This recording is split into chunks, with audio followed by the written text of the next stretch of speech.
तो आइए बच्चों हम लोग इस प्रॉब्लम को सॉल्व करते हैं। तो इसमें देखो क्या बोला जा रहा है आपसे कि इसका लिमिटिंग वैल्यू बताओ, इन चार ऑप्शन में से कौन सा होगा। तो इस प्रॉब्लम को सॉल्व करने के लिए हमें जो बेसिक इन्फॉर्मेशन की ज़रूरत होगी, आइए सबसे पहले हम लोग उसकी चर्चा कर लेते हैं।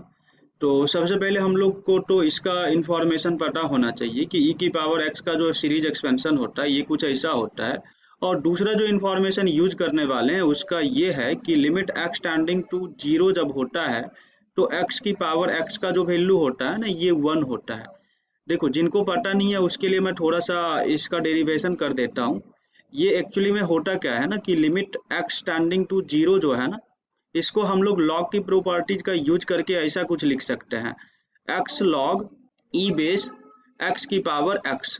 और इसी चीज को मैं चाहूँ तो ऐसा भी लिख सकता हूँ, limit x tending to zero, और यहाँ पे क्या लिख सकते हो, ई की power x log e base x।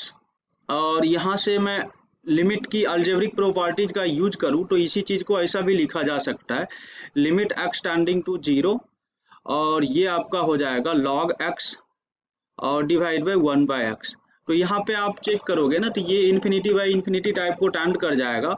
और जब आप इस पार्ट पे एल हॉपिटल रूल का यूज करोगे तो यहाँ से इसका वैल्यू 1 आ जाएगा। तो लाइक यहाँ से हम लोग क्या बोल सकते हैं कि limit x tending to zero और x की पावर x माइनस 1 का जो वैल्यू होगा ना वो बेसिकली क्या होगा, जीरो के इक्वल होगा। तो बेसिकली ये वाली प्रॉब्लम को सॉल्व करने के लिए हमें ये सारी इंफॉर्मेशन का जरूरत पड़ने वाली है। तो आइए अब हम लोग इसको सॉल्व करते हैं। तो देखो बच्चों, इसको जब हम लोग सॉल्व करेंगे ना तो यहाँ पे क्या दिया हुआ है, e की पावर इस पूरे को अगर मैं x मान लूँ तो यही वाला एक्सपेंशन लग जाएगा ना।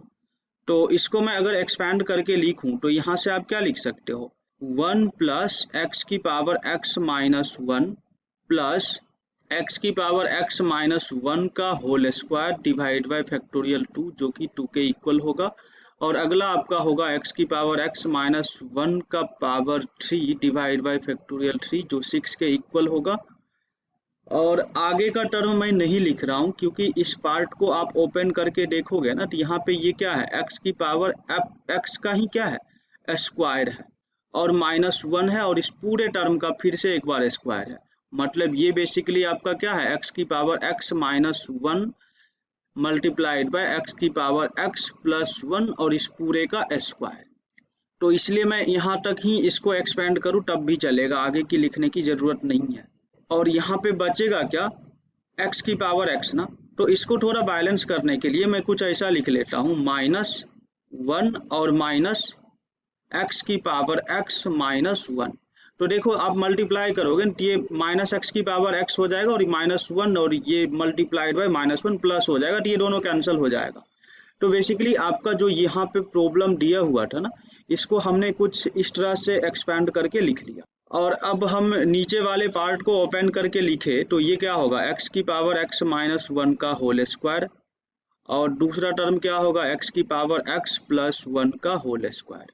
और वैसे ये वाली टर्म का कोई ज़रूरत ही नहीं है क्योंकि हमारा जो नीचे का डिग्री है ना स्क्वायर तक ही है, तो ये क्यूब तक है, तो इसको लिखने की कोई ज़रूरत नहीं है। तो यहाँ से जब आप इसको सिंप्लीफाई करोगे ना तो देखोगे ये 1 इसको कैंसिल कर दे रहा है और ये पूरा पार्ट इसको कैंसिल कर दे रहा है। तो बेसिकली बच क्या रहा है आपके पास ये वाला पार्ट बच रहा है, ये वाला पार्ट, और डिनोमिनेटर में ये वाला पार्ट। और हमने पहले ही निकाल के रख रखा है कि इसका जो वैल्यू होता है ये 0 के इक्वल होता है। तो यहाँ से बेसिकली आपको क्या मिल जाएगा ना, x की पावर x माइनस 1 का होल स्क्वायर डिवाइड बाई 2, और यहाँ पे देखोगे ना तो इस पूरे के नीचे में क्या आ जाएगा, x की पावर x माइनस 1 का होल स्क्वायर और मल्टीप्लिकेशन में x की पावर x प्लस 1 इसका स्क्वायर। और ये वाला पूरा पार्ट तो 0 के इक्वल हो जाएगा क्योंकि इंडिविजुअली आप लिमिट लगाओगे ना तो इस पूरे का लिमिटिंग वैल्यू किसके इक्वल है, 0 के इक्वल है, तो ये 0/6 तो 0 ही हो जाएगा। और यहाँ से देखोगे तो ये पूरा और ये पूरा कैंसिल हो जाएगा। तो यहाँ से आपको क्या मिल जाएगा, limit x tending to 0 plus और 1/2, और यहाँ पे क्या होगा, x की पावर x प्लस 1 का होल स्क्वायर। और इस पे लिमिट लगाओगे तो इसका वैल्यू तो 1 होता है, तो कुल मिला के यहाँ से आपको क्या मिल जाएगा, 1 डिवाइड बाई 2 मल्टीप्लाइड बाई 2 का स्क्वायर जो कि 1/8 के इक्वल आ जाएगा। और यही इस पार्टिकुलर प्रॉब्लम का आंसर होगा। आई होप आपको ये चीज़ समझ में आया होगा और इसका जो सही आंसर होगा ये हो जाएगा।